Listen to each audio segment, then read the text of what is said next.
Rabbil alamin wa kafa wassalatu wassalamu ala sayyidina Muhammadin al-Mustafa wa ala alihi wa ashabihi ahli sidqi wal wafa maqbul lillahi ta'ala wa li syara'ati rasulillah wa ala kulli niyatin salihah wa ala kulli man bihi salafun salihun ajarna wa ajarakum Allah.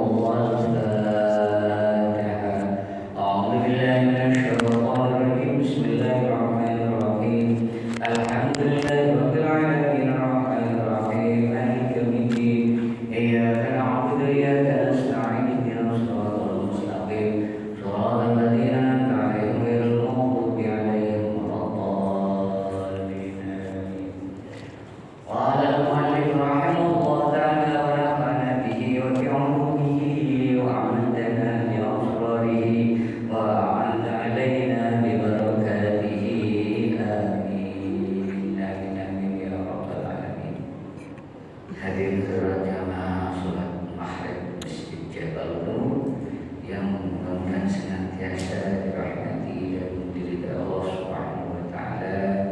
Alhamdulillah, puji syukur kehadirat Allah. Malam hari ini kita berjumpa kembali dalam kajian kitab Mukhtarul Ahadits. Sampai pada hadis 397, yaitu tentang dosa besar. Bismillahirrahmanirrahim. Ala unabbi'ukum bi akbaril kabair. Maukah kamu atau ingatkah, maukah kamu aku ajarkan, aku beritahukan bi akbaril kabair, dengan paling besarnya dosa besar. Masya Allah, ini bukan hanya sekedar dosa besar, tapi rajanya dosa besar. Apa itu? Yang pertama, al-isyraku billah, yaitu melakukan kesyirikan, persekutuan bersama Allah. Pernah saya jelaskan tentang syirik billah itu ada tingkatannya. Ada syirik akbar, syirik besar itu yaitu apa? Menyembah berhala, atau menyembah pohon-pohon, atau menyembah gunung-gunung, atau mungkin dalam tradisi suku-suku tertentu ada yang menuhankan buaya atau kerbau, gitu. Sampai itu dikultuskan, dijadikan sesembahan. Nah, seperti yang terjadi kalau kerbau dulu, anak-anak kerbau itu apa? Yang terjadi pada zamannya Nabi Musa alaihissalam, gitu. Sehingga mengakibatkan seluruh kaumnya Nabi Musa ini dibunuh. Jadi hukuman dosa di zaman Nabi Musa itu, kalau dosa kesyirikan satu sama lain itu jadi ya semacam dipasang dalam ruangan gelap. Bahkan kalau di zaman Nabi Musa itu penghukuman itu jadi matahari atau cahaya matahari dan bulan itu ditutup. Kemudian mereka yang melakukan perbuatan dosa itu disuruh untuk saling membunuh satu sama lain tanpa kita mengetahui siapa yang kita bunuh. Itu di zamannya Nabi Musa kalau berbuat syirik atau dosa besar. Jadi antara yang berdosa besar itu saling bunuh itu satu sama lainnya sampai mati semua dalam keadaan gelap. Nah, nanti ada syirik yang kecil atau bisa disebut syirik khafiyah, syirik yang samar. Syirik yang samar itu apa? Syirik yang samar itu yaitu menyekutukan Allah dalam bentuk, misalnya kita meyakini bahwa ada di antara makhluk-makhluk ciptaan Allah itu yang diyakini bisa memberikan manfaat dan diyakini bisa menolak madarat atau bahaya. sesuatu yang bisa membuat bahaya kepada kita. Nah itu bisa termasuk syirik khafi, syirik yang sama. Contoh, kalau kita punya keyakinan, misalnya terhadap benda-benda keris, akik, kalau kita yakin bahwa akiknya atau kerisnya yang bisa memberikan kekuatan atau kemanfaatan atau kemaslahatan atau keberkahan, itu bisa masuk dalam kategori syirik khafi. Begitu juga cincin atau apapun lainnya. Kalau itu dijadikan sebagai satu keyakinan atau jimat-jimat. Kalau jimat itu diyakini mengandung kekuatan tertentu, tidak disandarkan kepada kekuatan Allah, bisa menjatuhkan kita kepada kesyirikan. Iya, bisa dipahami. Jadi syirik itu ada dua. Oke. Wa uququl walidain. Yang kedua, dosa rajanya dosa besar itu apa? Uququl walidain. Uququl walidain itu adalah durhaka kepada kedua orang tua. Nah, bagaimana sih bentuk durhakanya itu? Kira-kira apa bentuk durhakanya seorang anak kepada orang tua? Ya tentu banyak, contohnya banyak. Salah satunya bisa selalu menentang perintah-perintahnya. Tuh, uququl walidain di dalamnya bisa menentang perintah-perintahnya. Apalagi ada satu kasus misalnya kemarin tuh saya lihat di YouTube itu ada seorang bapak tua dibuang oleh anaknya ke dalam pinggiran hutan. Jadi anaknya sudah nggak mau merawatnya, apalagi sengaja digembelkan. Masya Allah, itu termasuk durhaka kepada orang tua. Uququl walidain. Jangankan durhaka, kita berkata gitu. Enggak, nah itu aja sudah dosa. Apalagi sampai menelantarkannya. Dan efek daripada orang yang mendurhakakan kedua orang tua itu adalah efeknya bisa mempercepat, ya, bisa mempercepat datangnya siksa di dunia. Bisa cash, balasannya itu siksanya bisa cash di dunia. Hati-hati makanya ya, bagi yang punya orang tua, perintah Nabi diberitakan wabil walidaini ihsana. Terhadap kedua orang tua hendaknya kamu berbuat ihsan, berbuat baik. Gitu, harus berbuat baik. Ya, mengenai teknis kebaikannya terserah lah, yang penting kita menyenangkan, ya, membuat gembira orang tua. Gitu. Terus qauluz zur. Nah, ini yang ketiga rajanya dosa besar itu qauluz zur. Zur itu apa? Qauluz zur itu yaitu perkataan dusta atau kesaksian dusta. Ini biasa apa? Yang ditemukan di pengadilan. Padahal orang itu tidak bersalah, kita bersaksi dusta atasnya. Itu termasuk rajanya daripada dosa besar. Berbohong saja salah, dosa apalagi bersaksi, ya, bersaksi dusta.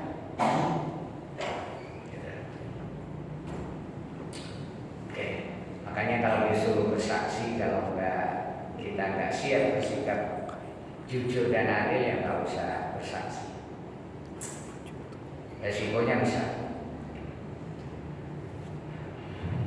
Hadis selanjutnya, Bismillahirrahmanirrahim.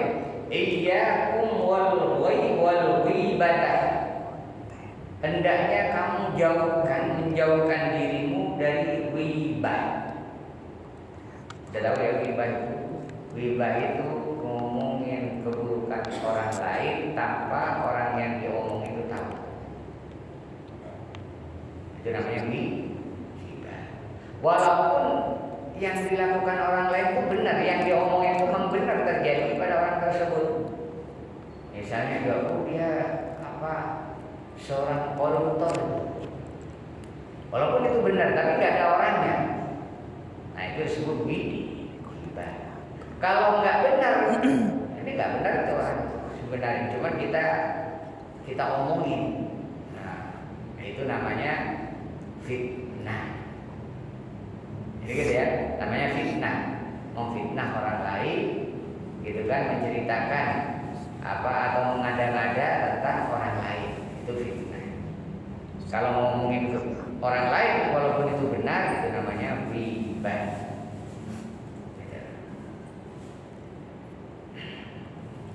Kalau kebaikannya termasuk ghibah kan? Ngomongin kebaikannya. Nah, kalau ngomongin kebaikannya masuk ghibah kan?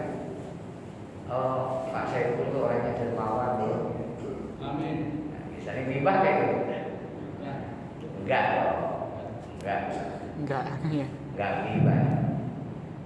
Itu supaya kita menceritakan itu supaya jadi tidak ibrah atau bisa jadi pemicu, ya, pemicu supaya orang lain bisa menirunya. Itu bagus.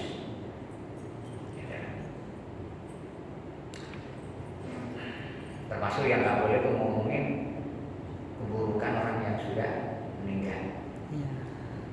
Yang sudah orang meninggal itu nggak perlu diomongin, walaupun itu sudah bejat kayak apapun nggak perlu diomongin.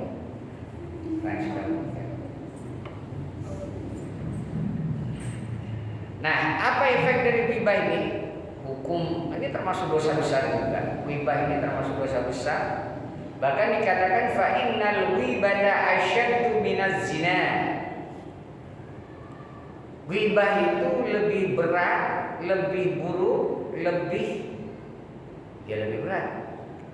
Dosa lebih berat apa besarnya, lebih besar gitu ya. Minaz zina, dari dosa zina. Padahal zina itu dosa besar. Zina itu dosa besar, tapi ghibah lebih besar si dosanya dari zina. Alasannya kenapa? Kalau ghibah, kalau zina itu dosanya hanya kepada Allah karena melanggar perintah Allah. Kalau terhadap teman zinanya enggak dosa, wong sama-sama rito, sama-sama seneng, sama-sama enak gitu. Tapi saya nggak menyarankan zina walaupun itu ini. Ya kalau begitu saya lebih baik zina daripada ghibah, nggak begitu juga. Jangan ditarik begitu kesimpulannya. Nah, kalau ghibah kenapa lebih besar? Dosanya double. Satu, dosanya kepada Allah. Kedua, dosanya kepada orang yang dighibahi. Itu paham ya? Nanti kalau ada orang menyebut zina itu lebih besar dosanya dari ghibah itu lebih besar dosanya dari zina, itu alasannya.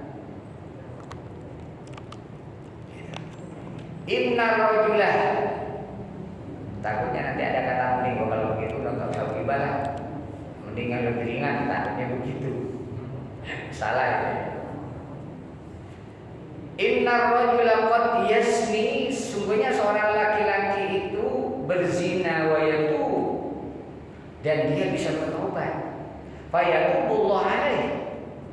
Seorang penzina, ya, laki-laki maupun perempuan berzina, kemudian dia bertobat, maka Allah akan menerima taubatnya. Wa inna sahibal ghibati, adapun orang yang ahli ghibah, pelaku ghibah, la yaghfirullahu ta'ala lahu, Allah tidak akan mengampuni dosa-dosanya hatta yaghfir lahu sahib, sampai orang yang dighibahi itu memaafkan Nah, berat kan? Apalagi udah bermusuhan misalnya, udah nggak mau memaafkan, nggak dimaafkan, gimana coba cara kita maafkan? Apalagi yang di Bali jauh di Sumatera atau di mana, kapan kita maafnya? Tapi sekarang bisa ya, pakai telepon, ya bisa pakai telepon sekarang bisa. Takutnya dosa ghibah tersebut dibawa sampai mati tanpa ditobati. Maka disitunya penting salam-salaman. Ya, mau lebaran atau habis lebaran mau puasa, minta maaf itu sih fungsinya.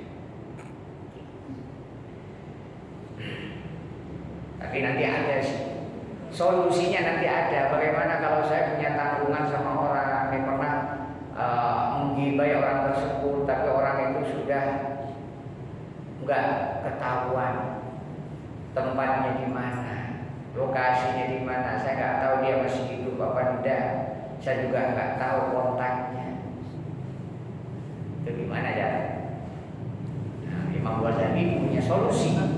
Imam Ghazali punya solusi supaya sering mendoakan orang yang digibai, atau yang pernah kita zalimi, atau yang pernah kita rugikan.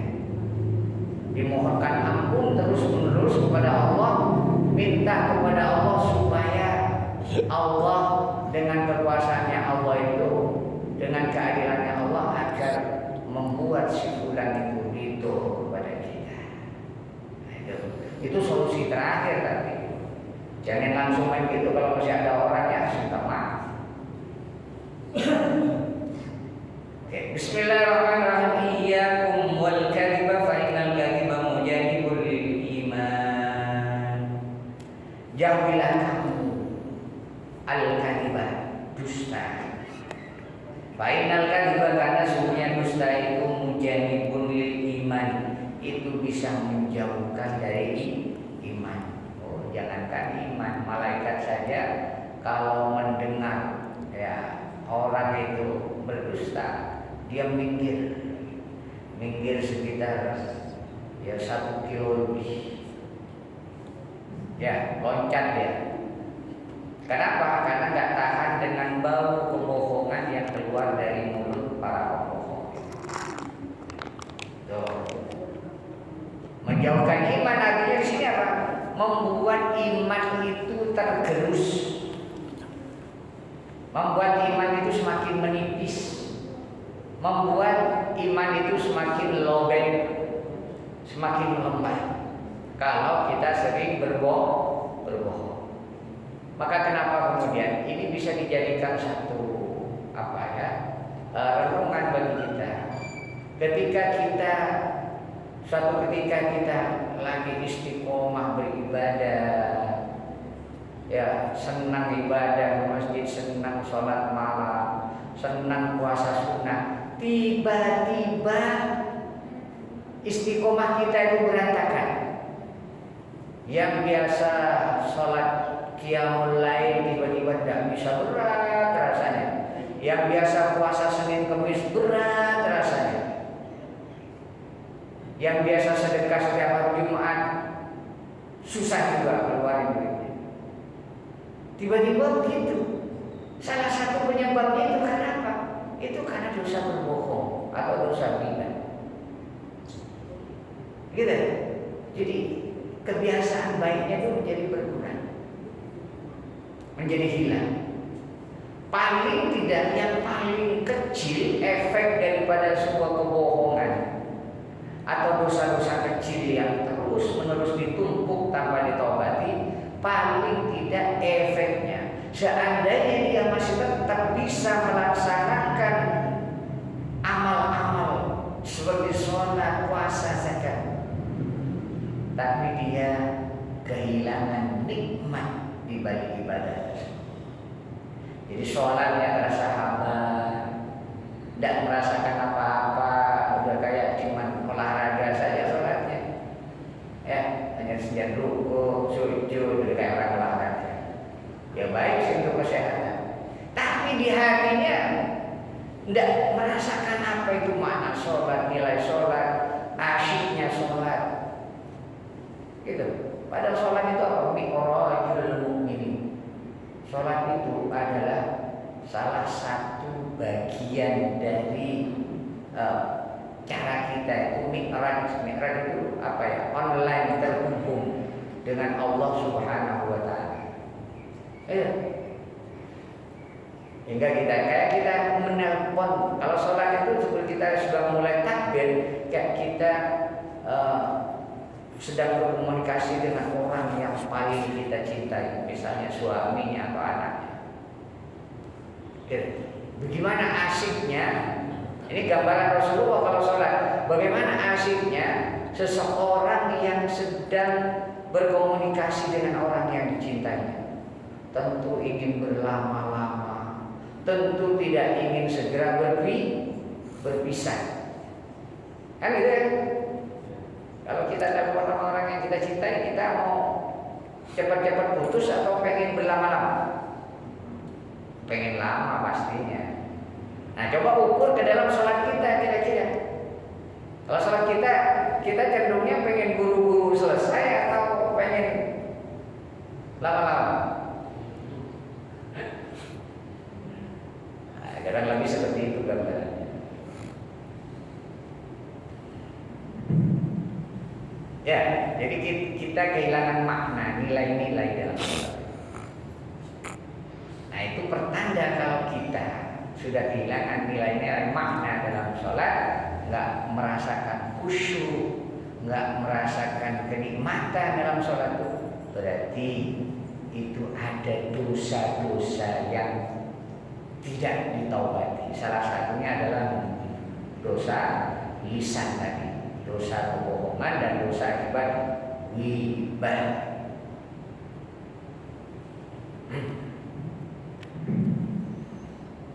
Bismillahirrahmanirrahim. Iyyakum wazina fa inna fihi arba'u khisalin.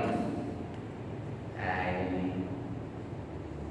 Iyyakum wazina, jauhkan dirimu dari perbuatan zina. Ini zina nanti ada macamnya, ada zina mata, ada zina kuping, ya, zina tangan, ya.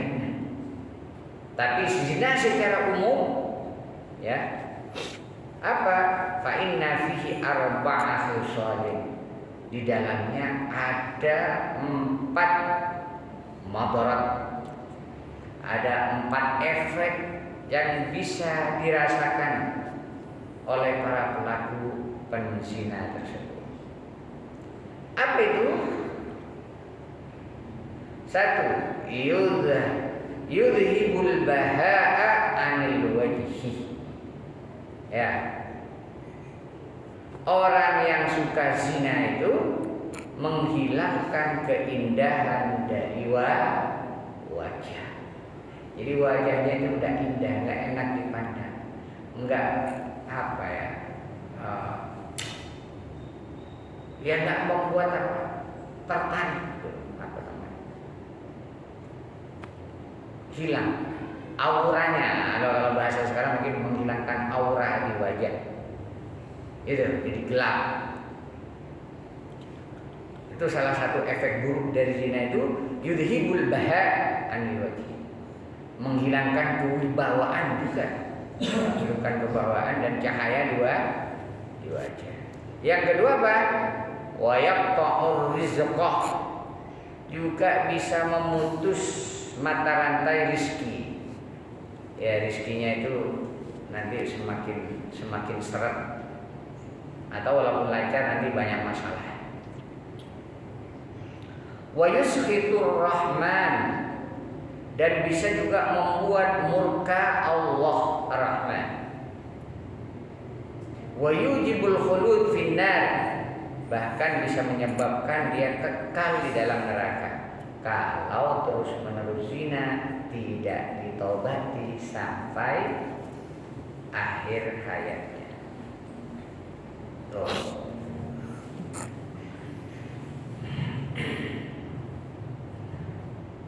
Sekarang itu lebih mudah kita akses apa namanya hubungan bebas itu di medsos itu udah udah sangat mudah.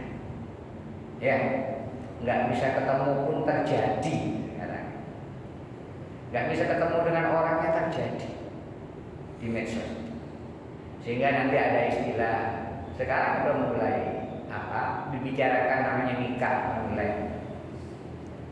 Nikah online jarak jauh, pasangannya beda negara. Nanti saksinya gimana? Gitu. Terus walinya gimana? Terus kalau nikah online berarti nanti ada jima online, hubungan intim online. Kalau hubungan intim online gimana? Aduh. Kalau anak muda itu ngerti, biasanya Reza itu ngerti istilah anak muda.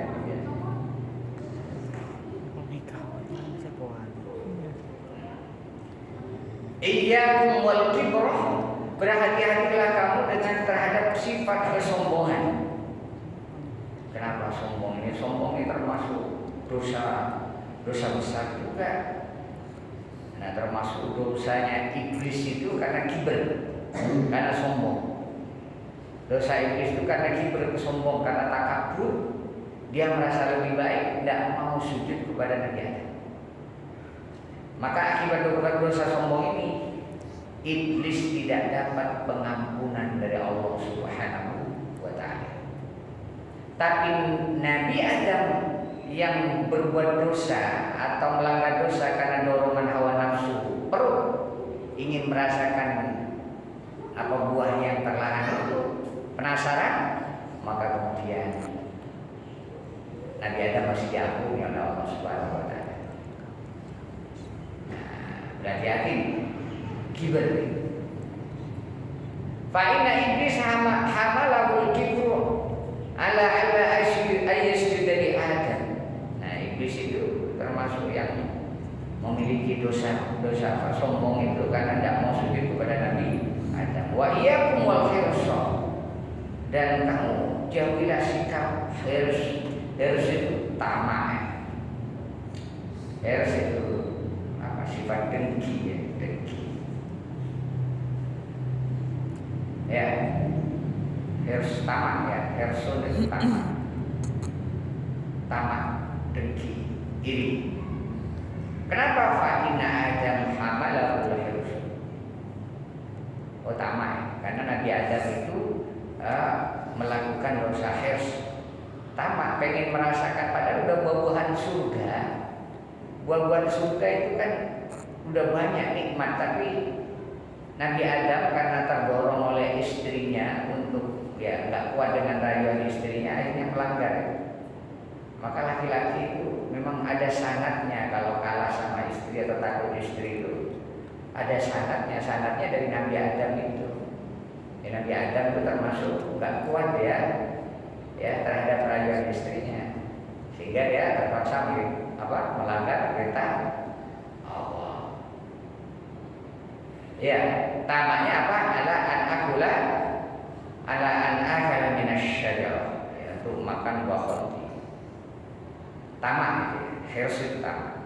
Wa iyyakum wal hasad, takutlah kamu, hindari kamu dengan sifat hasad. Kalau hasad dengki. Kenapa? Likulli jasadin hasad. Setiap manusia yang berjasad, makhluk yang berjasad itu ada hasadnya. Ya, harimau itu ada hasad, iri. Pokoknya binatang-binatang itu juga ada iri. Manusia juga punya makhluk berjasad, jadi ada sifat jasad dan hasadnya. Perhatikan. Mau itu ulama, kiai, ustaz, siapapun, ada potensi hasad itu, karena ustaz kiai juga adalah manusia berjasa. Bedanya hanya apa? Antara hasad dan jasa itu apa? Titik. Nah, titiknya pada jim. Gitu ya. Kalau hak ada titiknya. Kalau jasa ada titik. Itu yang membedakan. Jadi kalau titik pada jasa itu dibuang, dikeluarkan, maka jadi hasad. Gitu ya. Maka kalau punya hasad ke orang jangan dikeluarkan. Ya, tetap pendam. Pendam dalam arti jangan sampai menjadi sebuah tindakan. Fa inna ibnai Adam, karena kedua putranya Nabi Adam, inna ma qatala ahaduhuma sahibahu hasadan. Ya, salah satu putranya Nabi Adam yang bernama Qabil, dia membunuh Habil karena faktornya hasad kepada saudaranya. Kenapa saudara? Hasadnya Qabil kenapa? Karena di zaman itu kan Nabi Adam itu setiap melahirkan itu anak kembar. Gitu, setiap melahirkan anak kembar. Dan selalu berpasang-pasangan. Selalu berpasang-pasangan, setiap lahir berpasang-pasangan kembar, laki-laki dan perempuan. Nah, kebetulan pasangan lahirnya si Qabil ini cantik sekali, dan pasangan lahirnya Habil itu jelek. Dalam hukum pada waktu itu pernikahan itu nggak boleh nikah nggak boleh nikah dalam satu sedang dengan anak kembar. Jadi harus disilang. Jadi nggak boleh Qabil itu nikah dengan adiknya yang lahir dalam keadaan kembar tadi, tapi nanti harus disilang. Nah kebetulan nih, kemudian ketika akan dinikahkan, maka si Habil ini kan kebagian adik kembarnya si Qabil, nggak terima. Enak aja, dari gua cantik, gua dapat yang jelek, dan lebih seperti itulah. Itu faktor hasad, ya, faktor hasad. Akhirnya disuruh berkorban. Oke, karena rebutan ibaratnya Nabi Adam diperintahkan oleh Allah untuk memerintahkan kepada kedua anaknya berkorban. Maka korban pertama itu terjadi pada masa Nabi Adam alaihissalam, bukan pada masa Nabi Ibrahim. Gitu. Nah, setelah diperintahkan berkorban, kebetulan kan si Qabil ini adalah petani. Kalau si Habil itu peternak. Maka kemudian si Habil berkorban kambing, si Qabil berkorban hasil pertanian. Maka kemudian yang diterima korbannya si Habil itu berupa kambing tadi. Nah dulu itu kalau korban langsung cash kita ketahui nih korban kita diterima atau enggak, langsung ada tandanya, yaitu kalau itu ditaruh di atas gunung, korban itu yang diterima itu langsung disambar cahaya atau api, hilang atau kebakar, itu tanda diterima. Nah yang diterima kemudian korbannya Habil. Maka ini yang kemudian menimbulkan permusuhan karena merasa kalah kan, akhirnya dinikahkan dengan adanya Qabil tadi, jadi pernikahan silang. Tapi akhirnya kemudian dibunuh. Itu panjang ceritanya itu. Nanti itu Habil setelah dibunuh itu nggak nanti gimana cara membunuhnya ya? Itu ada contoh burung gagak gitu kan, melemparkan apa gitu. Iblis mengajarkan cara membunuh itu, melemparkan batu ke kepalanya. Habis membunuh juga bingung, dipotong itu keliling dunia, nggak tahu cara menguburkannya. Mayat dipotong, akhirnya diajarin oleh burung gagak untuk menggali. Begitu ceritanya, panjang. Oke. Nah, sifat hasad itu fa'unna aslu kullu khoti'atin. Aslu kulli khoti'atin. Sifat hasud, kibr, tamak itu adalah aslu kulli khoti'atin. Itu adalah pangkal dari segala setiap dosa. Jadi pangkal dosa itu dari situ. kemudian nanti akan mengalir, ya, mengalir kepada dosa-dosa yang lain. Kalau orang sudah sombong, nanti akan menimbulkan dosa-dosa yang lain. Kalau orang sudah dirasuki sifat tamak, nanti akan merembet kepada dosa-dosa yang lain. Begitu juga orang punya penyakit hasad, nanti akan menimbulkan ya dosa-dosa yang lain. Ya. Tidak hanya satu, jadi menular. Oke, bismillahirrahmanirrahim. Iyyakum watta'ammuq fiddin. Wah, ini ternyata dilarang nih. Iyyakum watta'ammuq fiddin. Cuman saya nggak tahu syaratnya ini. Iyyakum, jauhilah dirimu watta'ammuq fiddin, di dalam berlebihan dalam mengamalkan agama. Maksudnya berlebihan itu gulu ya. Gulu. Jadi gulu dalam agama itu nggak boleh, karena orang-orang Yahudi dan Nasrani itu bersikap gulu, berlebihan dalam menjalankan agama. Misal kalau orang Nasrani itu, atau misalnya dalam istilah Buddha, ya kemudian dia bertakwa, ya kemudian dia meninggalkan untuk tidak nikah, gitu. Terus bertabarung di gua-gua, nggak mau kawin. Nah itu gulu, namanya gulu, berlebihan. Memilih, ya saking ininya lah, pengen sebab. Atau dia ibadah tak keluar masjid, militan baca Al-Quran, gitu. Anak istrinya terlantar, gulu juga itu. Ya. Atau tak 1 tahun. Misalnya 1 tahun terus puasa misalnya, walaupun itu boleh, ya tak boleh berlebihan. Oke.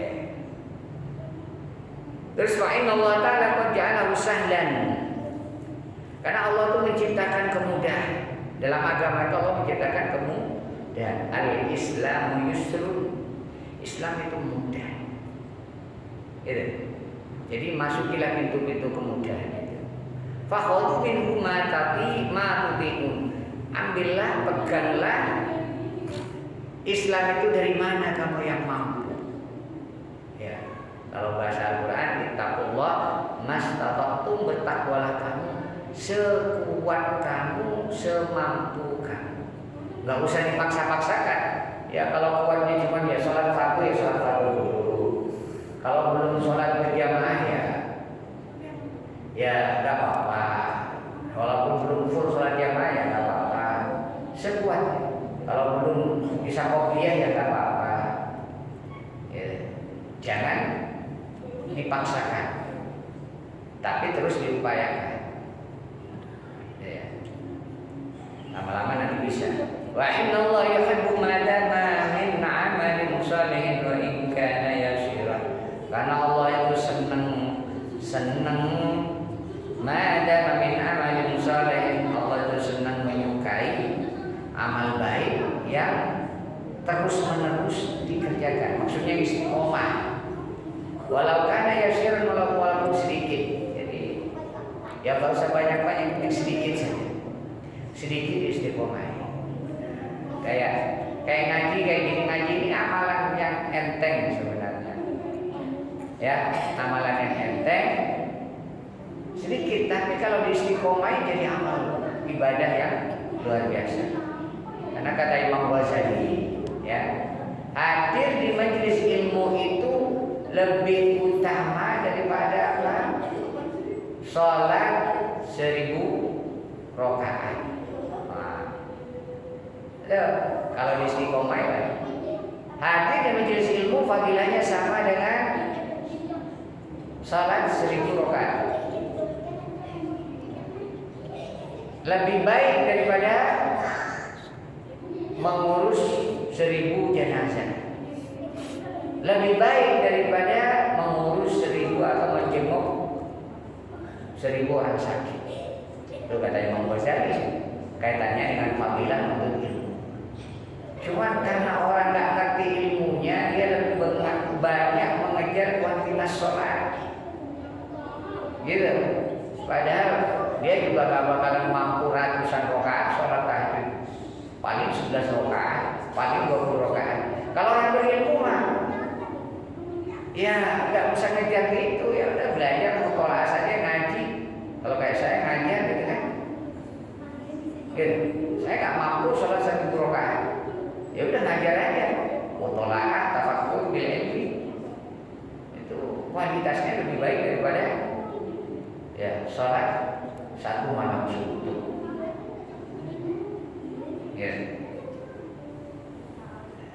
Ya, itu manusia menunjukkan bahwa manusia itu senang yang capek-capek, senang yang capek-capek. Padahal ya begini cuma mendengar saja fadilahnya besar.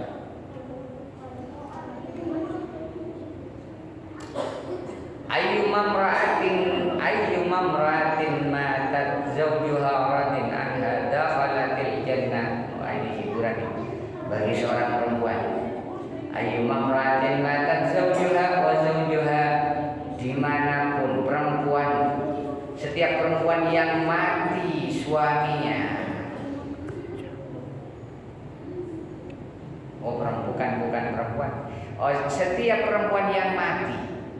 Nih kalau ada istri mati, meninggal, jangan mati lah, meninggal. Wa zawjuha radin anha, dan suaminya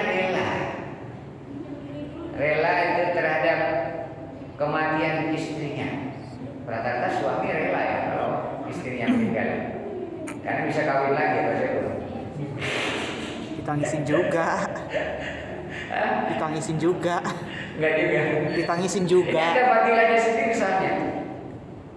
Kalau ada seorang istri meninggal, kemudian suaminya ridho dengan meninggalnya, ya saya pikir memang harus ridho gitu. Kalau laki-laki, maksudnya yang saya nggak dijelaskan di sini. Apakah yang dimaksud ridho dengan istrinya yang meninggal ini, dia tidak nikah lagi karena saking sayangnya, atau dia nikah lagi? Tapi saya pengertian ridho ini menurut saya, pengertian ridho itu ya pokoknya dia nggak ridho, nggak protes lah, istri kesayangannya dicabut. Maka apa balasannya? Dakhalatil jannah, maka ia pun masuk surga. Jadi karena keridhaan suaminya, si istri itu masuk surga, bukan suaminya belum tentu, karena dia harus menjalani. Baik ibu, demikian mudah-mudahan bermanfaat.